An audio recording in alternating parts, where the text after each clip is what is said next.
Hello friends, வணக்கம். Welcome to Vino smart சமையல். ஈஸியாக டேஸ்டியாக சமைக்கிறதுக்கு வினோ ஸ்மார்ட் சமையலை லைக் பண்ணுங்கள், ஷேர் பண்ணுங்கள், சப்ஸ்கிரைப் பண்ணுங்கள். இன்றைக்கி நம்ம சேனலில் என்ன பார்க்க போகிறோம்னா, ஹோட்டல் ஸ்டைலில் ஹோட்டலில் இருக்கிற மாதிரியே ஒரு வாசனையான பிரியாணி 4 பேருக்கு நம்ம வீட்டிலே எப்படி ஈஸியாக குக்கரில் செய்யலான்னு பார்க்கலாம். நம்ம வீட்டில் 4 பேருக்கு சிக்கன் பிரியாணி செய்யணுன்னா உங்களுக்கு 1/2 கிலோ சிக்கனே போதுமானதாக இருக்கும். அந்த 1/2 கிலோ சிக்கனுக்கு என்னெல்லாம் உங்களுக்கு தேவைப்படும் அப்படிங்கிறத நான் உங்களுக்கு மேலே கொடுத்துருக்குறேன். அதை கவனிச்சுக்கோங்க. பாசுமதி அரிசி வந்து இந்தியா கேட் இல்லைன்னா மான்மார்க் எடுத்துக்கோங்க. பிரியாணிக்கு வந்து டேஸ்ட்டு கொடுக்குறதே அந்த மசாலா தான். அந்த மசாலாவுக்கு நீங்கள் என்னெல்லாம் அரைக்கணும் அப்படிங்கிறத மேலே கொடுத்துருக்குறேன், அதையும் பார்த்துக்கோங்க. இப்போ நம்ம வெங்காயம், தக்காளி, பச்சை மிளகா, கொத்தமல்லி எல்லாத்தையும் நம்ம வெட்டி ரெடி பண்ணி வச்சுக்கலாம். அதுக்குள்ளே நம்ம ஒரு குக்கர், 10 லிட்டர் குக்கர், அந்த மாதிரி கொஞ்சம் பெரிய குக்கராக எடுத்துக்கோங்க. அப்போனா தான் உங்களுக்கு அது வந்து அடி பிடிக்காமல் குழையாமல் வேகிறதுக்கு கரெக்டாக இருக்கும்.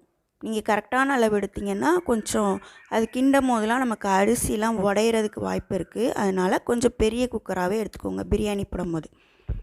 இப்போ நம்ம நெய், எண்ணெய் எல்லாமே நான் சொன்ன அளவுக்கு இதில் ஊற்றி நம்ம வெட்டி வச்சுருக்கிற அந்த வெங்காயத்தை ஃபஸ்ட்டு போடணும். அந்த வெங்காயம் கொஞ்சம் நல்லா வதங்கினதுக்கப்புறமா தான் நம்ம தக்காளி, பச்சை மிளகா அந்த இதெல்லாம் போடணும்.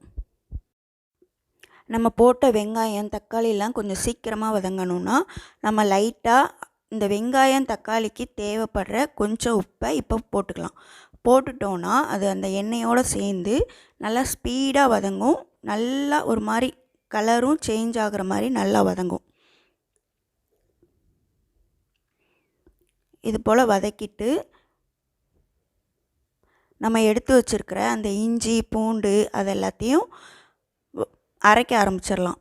இந்த நேரத்தில் அது வதங்கிட்டு இருக்கும் போதே நம்ம அந்த அரைக்கிற பொருள் எல்லாத்தையும் ஒரு மிக்ஸி ஜாரில் போட்டு அரைச்சி எடுத்துக்கலாம். இப்போ பாருங்கள், அரைச்சி எடுத்துட்டோம். அதை வந்து இந்த வெங்காயம், தக்காளி கூடையே சேர்த்து போடாமல் கொஞ்சம் அந்த வெங்காயம், தக்காளியை லைட்டாக தள்ளி விட்டுட்டு போட்டு நல்லா கிண்டிடலாம். கிண்டும் போது உங்களுக்கு அந்த வெங்காயம், தக்காளி கூட சேர்ந்து இந்த மசாலாவும் நல்லா வதங்கிரும். வதங்கி அதில் உள்ள பச்சை வாடை, அந்த இஞ்சி பூண்டில் உள்ள பச்சை வாடை எல்லாமே உங்களுக்கு போய் நல்ல ஒரு வாசனை வரும். இந்த ஸ்டேஜில் நம்ம சிக்கனை உள்ளே சேர்த்துக்கலாம். குக்கருக்குள்ளே நல்லா ஹை ஃப்ளேம்லேயே வச்சு நம்ம சேர்த்துக்கலாம். அப்புறமா லைட்டாக ஒரு வதக்கி விட்டுட்டு சிக்கனுக்கு தேவையான உப்பை நம்ம இப்போ தான் போடணும். சிக்கனில் வந்து உப்பு போட்டுட்டு அப்புறம் மஞ்சத்தூளும் தேவையான மஞ்சத்தூள், அப்புறம் மிளகாத்தூள் போடணும் அப்படின்னு நம்ம நினச்சோன்னா அதையும் இப்போயே நம்ம சேர்த்துக்கலாம்.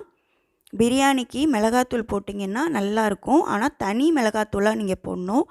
அப்போ தான் அதுக்கு வந்து வேறு வாசனை எதுவும் வராமல் நமக்கு பிரியாணி மசாலாவில் உள்ள வாசனை மட்டும் வரும்.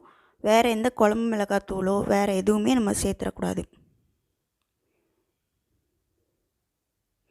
இப்போ உப்பு, மஞ்சள், மிளகாத்தூள் எல்லாமே போட்டு இதை போல் கொஞ்சம் கலர் மாறிடும். மாறினதுக்கப்புறமா நம்ம குக்கரை மூடி ஒரு விசில் விடணும். இப்போ பாருங்கள், நமக்கு குக்கரை மூடி ஒரு விசில் வந்துருச்சு. இதில் வந்து நமக்கு சிக்கன் வந்து நல்லாவே வெந்துடும்.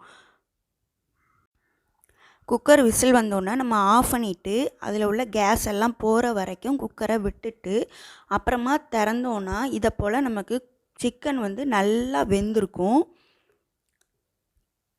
இந்த வெந்த சிக்கனை நம்ம என்ன பண்ணணும் அப்படிங்கிறத கவனித்து பாருங்கள். இது பண்ணினா தான் நமக்கு அடி பிடிக்காமல் வரும்.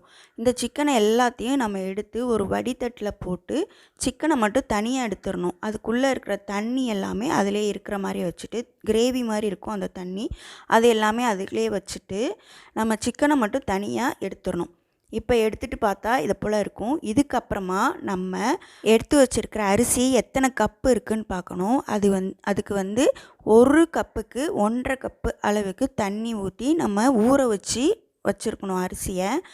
அதுக்கு ஏற்ற மாதிரி நம்ம அதில் உள்ள தண்ணியை எடுத்து இதில் அப்படியே நம்ம சேர்த்துக்கலாம்.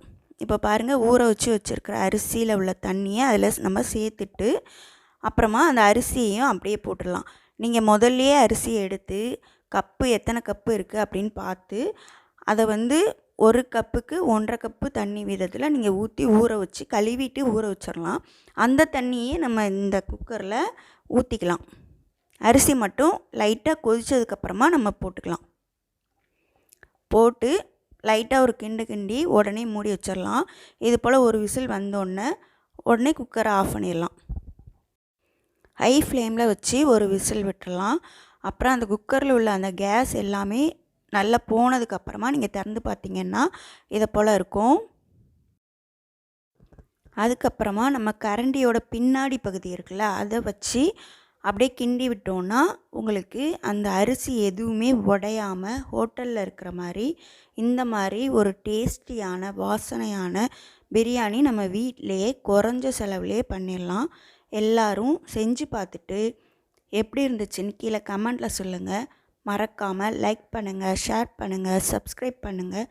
தேங்க்யூ ஃபார் வாட்சிங். தேங்க்யூ.